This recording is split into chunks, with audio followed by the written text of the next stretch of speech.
अगर मैं तुमसे कहूँ एक 8 साल का नर्डी सा बच्चा जो अपने कमरे में मैकिन्टॉश खेल रहा था, आज पूरी दुनिया की गवर्नमेंट उससे एआई का फ्यूचर पर एडवाइस ले रही है।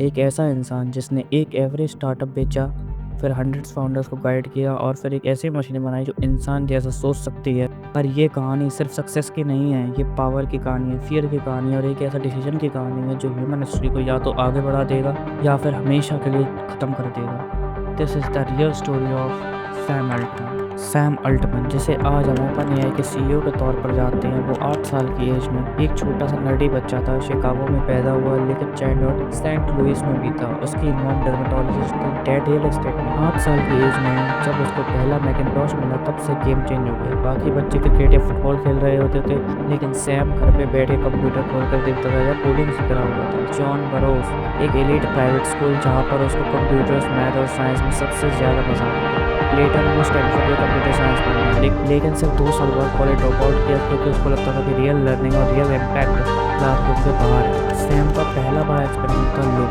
2005 में जब स्मार्टफोन्स नया नया ट्रेंड बन रहे थे, उसने एक ऐसी ऐप बनाई जहाँ तुम देख सकते हो तुम्हारे फ्रेंड्स रियल टाइम में कहाँ हैं। लूप ने वाई कॉम्बिनेटर से फंडिंग रेज की लगभग $30 मिलियन के आसपास, लेकिन कंपनी को कोई मैसेज सक्सेस नहीं मिली और सन 2012 में सैम ने कंपनी ग्रीन वर्क कॉर्पोरेशन को $43.4 मिलियन में बेच दी।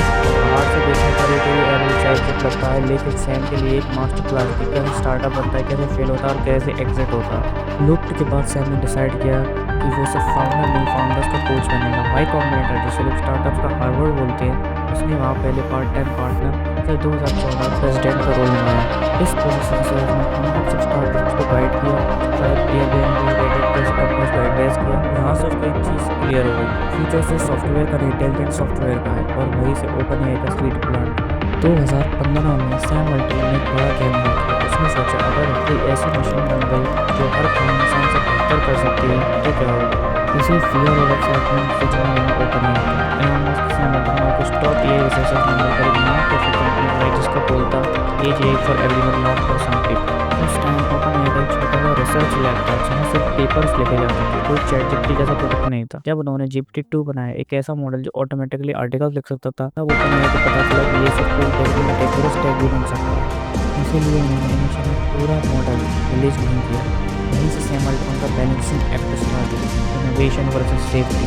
और इसी टाइम से ओपन एआई का नॉन प्रॉफिट से एक नया स्ट्रक्चर में कन्वर्ट करना पड़ा, कैप द प्रॉफिट कंपनी, ताकि वो माइक्रोसॉफ्ट जैसे पार्टनर से बिलियन डॉलर का इन्वेस्टमेंट ले। वैसे जिन्हें कैप द प्रॉफिट कंपनी का और मिलता उनका भी बता देता है कि कैप द प्रॉफिट कंपनी वो होती है जिसमें प्रॉफिट एक लिमिट तक ही शेयर होल्डर्स को दिया जाता है। एक लिमिट से प्रॉफिट ऊपर जाने पर प्रॉफिट नॉन प्रॉफिट ऑर्गेनाइजेशन के पास जाएगा और वो उसे लोगों को भले के लिए इस्तेमाल करेगा।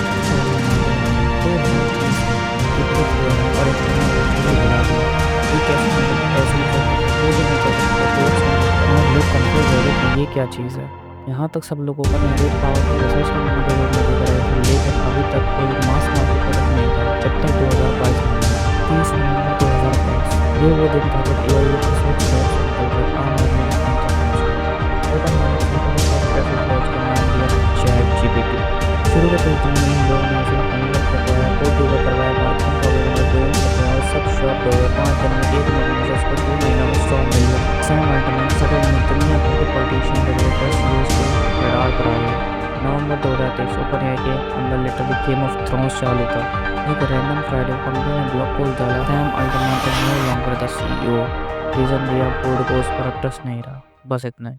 सिलिकॉन वैली शॉक में आ गया, माइक्रोसॉफ्ट हैरान, ओपन एआई के एम्प्लॉयज गुस्से में आ गए और उन्होंने कहा सिर्फ कुछ घंटे 700 से ज़्यादा एम्प्लॉयज ने लेटर साइन किया, या तो सैम वापस आएगा या हम सब कंपनी छोड़ देंगे। 5 दिन के अंदर बोर्ड को बैक ट्रैक करना पड़ा। सैम अल्टमैन वापस सीईओ, नए बोर्ड मेंबर्स, पुराना स्ट्रक्चर ऑलमोस्ट खत्म। ये इंसिडेंट दिखाता है कि ओपन एआई अब सिर्फ एक लैब नहीं, ग्लोबल पावर सेंटर बन चुका है जहाँ तक आदमी को हटाना या वापस आना $1 ट्रिलियन कंपनीज को इम्पैक्ट कर सकता है। आज सैम अल्टमैन सिर्फ एक सीईओ नहीं बल्कि एआई रेवोल्यूशन का पोस्टर बॉय बन चुका है। एक छोटा सा बच्चा जिसे 8 साल की एज में मैकिन्टॉश मिला, जिसका पहला स्टार्टअप एवरेज एग्जिट के साथ खत्म हुआ, जो वाई कॉम्बिनेटर में दूसरे फाउंडर्स को कोच करता था, उसने एआई ओपन एआई के थ्रू पूरी दुनिया को एआई का टेस्ट दिया। आज वो जॉनी इव के साथ मिलकर एक नया एआई डिवाइस बना रहा है। GPT-5 जैसे मॉडल्स पर काम चल रहा है और गवर्नमेंट्स वर्ल्ड वाइड उसे एआई रेवोल्यूशंस पर एडवाइस ले रही हैं। सवाल सिर्फ इतना है क्या सैम अल्टमैन हिस्ट्री में एक हीरो के रूप में याद रहेगा जिसने एआई को सबको मिस, या एक ऐसे इंसान के रूप में जो अननोइंगली ह्यूमन हिस्ट्री का सबसे बड़ा रिस्क ले रहा है?